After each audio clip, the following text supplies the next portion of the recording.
he's like, oh, it was set up to fail. It's like, oh man, like you're probably just like not listening. But Yeah. he's gone. Looks like a little bit more action for Kelsey going forward. But yeah, we'll see what happens there.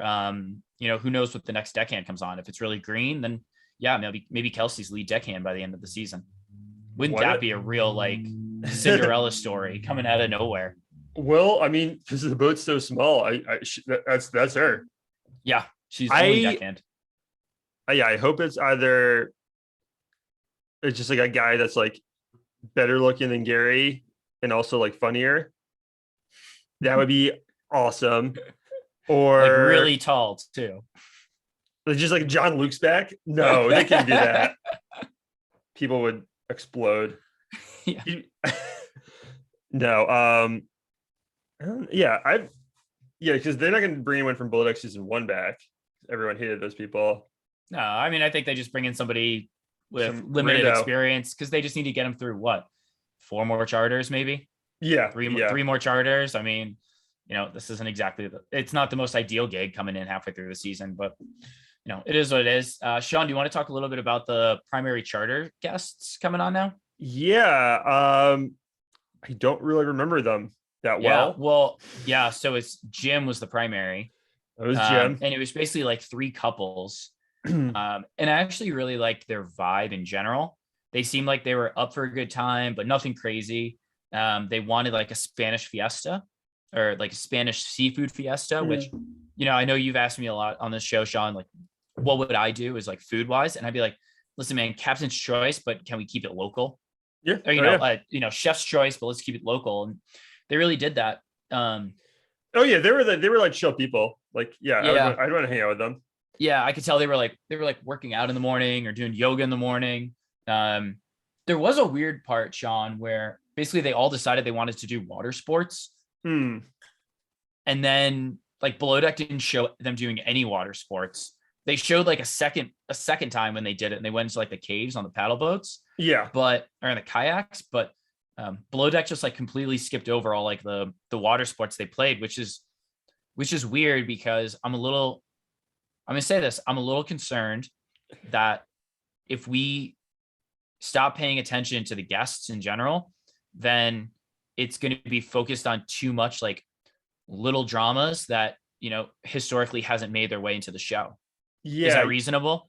Yeah. The balance of Below Deck is it's like a soap opera and that like you follow the same cast members throughout the season. So it's a continuing story, but it's also kind of episodic. So it's like I'm trying to think of a show like NCIS. I think it's just like a new storyline every week. Exactly. I've seen like one of those shows where it's like, or Law and Order, where you can just like pop in and watch and you don't need to know anything about the show and you'd understand it. And Below Deck kind of has that, but there's also the continuing storyline with like the crew and all that drama. And it's a really nice balance. So yeah, you had to keep the balance. Also, usually the producers love showing off their cool camera angles. Yeah, like attaching the GoPro to the wakeboard or whatever they have. It's impressive stuff. Yeah. Yeah, and I do feel like it almost makes me wonder, like if you go on the show as a guest, is there like a rating scale that you can like you select or like you talk to like the producers to say like I want to be on camera a 0 out of 10 or a 2 out of 10 or a 10 out of 10? Like I mean, if I were to go on, I want to be like a 2 out of 10 or like almost not there. I mean, I do want to be there, but like barely, because I still want to go on like vacation. There's people who go on the show that want to be like a 10 out of 10, like in every scene as a guest. But I feel like these guys they wanted to enjoy their vacation, get a discount because they're going while it's filming, but didn't really need to be the life of the party. That's a good question. Because there's definitely like half the guests are like, no, this is my show. Yeah. Like with they're Erica, usually like the worst people. Like Erica, Barry last season. Yeah. I don't think you have that much control over it. Well, you do in the fact that like how much you act out. Yeah, like, right. Like if you act like a normal person, you don't get that much screen time. But if you act like a jackass, you get a lot of screen time. Yeah. Yeah, yeah. I doubt it's like, hey, I don't want to be on camera much. Yeah. I think just once you sign up for it, you're there. But if you don't give them that much material, I mean, unless, Kelsey. yeah, unless you're like a really good looking girl, then I feel like the camera is just they're just gonna follow you around the entire time. Yeah, or That's like a the thing. younger, yeah, or like a younger, good-looking guy, like a guy in his like 20s. Like I Yeah, remember, was it like last season? Daisy was like, "Oh, I could, I could entertain this guy." And it was yeah, just like a guy in like his 20s. It yeah, makes sense. Yeah. But Sean, I thought these guests, they also wanted a talent show, which was obvious. Which what are your thoughts on the talent show? Because I know we brought it up last season, Below Deck Med. yes. But it's interesting because I feel like it is an ask, because these are obviously workers that are like making sure that your food comes out on time, your drinks are filled. So I think I think it's within the realm of acceptable to ask this, but it's kind of a pain in the ass, right? Oh, I would hate it. Yeah. Um, like if I was working on that boat, I would dread it so much. John, what would be your talent before we get into the crew? I don't know. I think I came up with something I can do like the worm, or at least Okay. like 10 years ago, I could have done the worm. I don't know if that's a talent, but it's something that I can show to someone in a 20-second span. Um, that's about it. What would yours be? Oh, I can do a pretty good Elizabeth Holmes impression. If Yeah. you guys know from Theranos, I'm watching that show on Hulu, The Dropout, Yeah. and I'm really because I have a very So people. like Yeah, this is it's super easy. Because people have accused me in the past. I don't look like I have a deep voice if you see me, and then when I talk, people have been like, "Is that your real voice?" I'm like, "Yes, yeah. I wouldn't do this just forever." But yeah, I'd probably do that. Let me try to come up with a good 5 seconds. We're about to take a giant leap forward.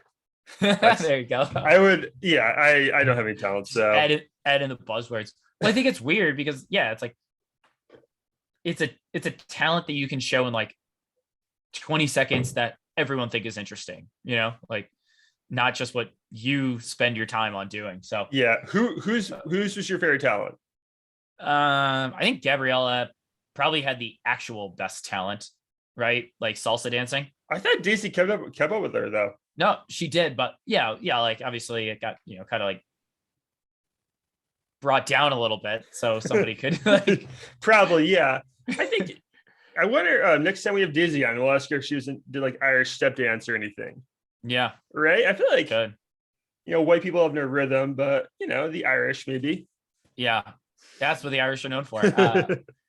Now there's also, well, and Daisy's also like a creature of the earth, so she's probably picked up a lot of dancing along the way. Yeah. And I think she said she spent a lot of time in like London and Spain. So Spain, she would get a lot of that, Oh yeah, yeah, flamenco dancing. yeah. What was Ashley and Kelsey also did a dance? I don't remember anything about it. No, I don't remember. They No. just wore less clothes. Yeah, exactly. That was and then Obviously Gary striptease, um, the Glenn's joke, which was kind of funny. the guest that like also took his shirt off during it, it was pretty funny. Yeah, Yep. that guy was into it. Yep. Um, I don't get Glenn's joke. He didn't really have a punchline. Well, so the joke was, so Glenn took it that he could touch himself anytime, but it was no, at any time you could have a stroke. That I don't know, man. That's not really those words don't really sound alike. So I'm have not, a stroke. Oh, okay. yeah, there we I go. get Sean, welcome to the party. I thought like, oh, okay, that makes sense. Glenn's jokes just Man, went from a 2 to a 3, huh? that went way over my head. I was like, I was so confused. I thought it was funny. Yeah, I thought it was okay. I liked how Daisy said the only thing she's good at is her only talents are getting a tan and drinking margarita, which, yeah, she's good at both those things. For someone, a girl from Ireland, She's so very good at tan, getting man. tan. Yeah, and Yeah, me, I get red and then I go back to white. Yeah, There's no crispy brown tan. pretty much the same for me. And then Colin sings about the guests. It's always good. Yeah, That was good. I would say Gabby and Daisy are my favorite, but Yeah. Daisy kept up with her a little bit.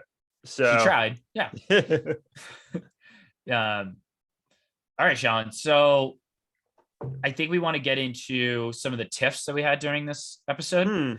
So there was a little bit between Gabrielle and Marcos. So this got to the point where Marcos was kind of on edge because he had a lot of seafood and he really had to come out all at once. You can't hold seafood or shellfish. So, essentially they're ready to go. Everyone's sitting. Gabby comes down and says, Gabby's, Daisy's pouring all the wine. The guests are seated.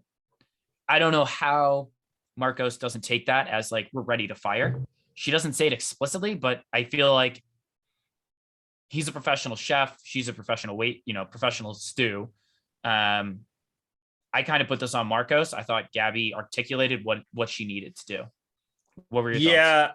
This is pretty typical for a chef. Now, like some guys want to hear those guys or girls that are chefs want to hear those buzzwords. They want to hear the word fire. I like saying it too. Yep. Or like, hey, start plating or something. It was heavily implied that they were ready for the food. Sure. So that's mostly on him. I kind of get where he's coming from. He's under a lot of pressure. And you're right. That seafood shellfish can't hold wait. it. Yeah, you can't wait. I got the worst food poisoning of my life working a wedding, and there's a bacon wrap scallop hanging around. And I'm like, that looks good. And then it ruined a July 4th weekend. Oh, that's terrible. That's tough. Was it July? Was the 4th on the weekend? The 4th was on Monday, but I had Saturday, Sunday, and Monday off, which never happens. That's rare in the catering restaurant business. Yeah. Yeah. And I was so excited, and I wake up Saturday morning like, uh-oh. Nope. This isn't right. Like I was spending 3 days of like partying. Yeah. Yeah. I think I made it onto your boat Monday, but I was still in tough conditions. That's right. Yeah. Yeah. This is like 2016. Rough waters, tuna. Steer clear. But I think Gabby's like, hey, you threw me under the bus. I do think she has a point. And look, Marcos, he saves it because the guests love the food. So I think they were complaining a little bit. The camera kind of cuts to them like, hey, where's dinner? But end up being nothing. Because here's an interesting thing. I feel like if I'm on a boat, like once we're like, okay, it's time to eat, like you want to eat almost immediately because you've been drinking all day. It's not like you want to have a drink before dinner. You've been drinking all day, and like you took like 20 steps to get to the table. Yeah, you're there. You're ready. They're probably feeling a little dizzy. Like when you first sit down, right? You're like, okay, I need to eat now. That's day drinking's tough. I haven't done that in a long time. Yeah, I do it sometimes on the golf course. Not a ton because I just feel so like I feel so drained after being in the sun, drinking all day. I mean, don't get me wrong, a younger John loved it. Yeah, maybe a future John will love it, but right now I'm in the clear. I will say a post golf shower and then nap. Yeah, pretty great. Unbelievable, dude. The same thing goes with skiing too. Yeah, come back from skiing, have a little drink on the way home, or stop, have a drink, and then come back, take a little nap and shower. Oh, the best. This may bore people, but for any golfers out there, that's why golfing in the morning, like early in the morning, is the best. You're way less tired when you're done. Yeah. Oh, right? Yeah. If you start golfing at like 1 o'clock, you're sleeping like as soon as you get home until like 8 a.m. the next morning. It's dark. Yeah. All right, Sean, let's get into what was the next. We had another tiff here. Gary and Daisy. So let me set the stage. So Glenn fires Tom. So we're a man down. As a result, Kelsey has to do anchor watch. Kelsey does anchor watch, which typically hands off around around like the time when, like the guests get up and the stew gets up to like serve coffee and things like that. Guests are up real early. They seem like morning people. So guests are up real early. Kelsey starts giving him coffee.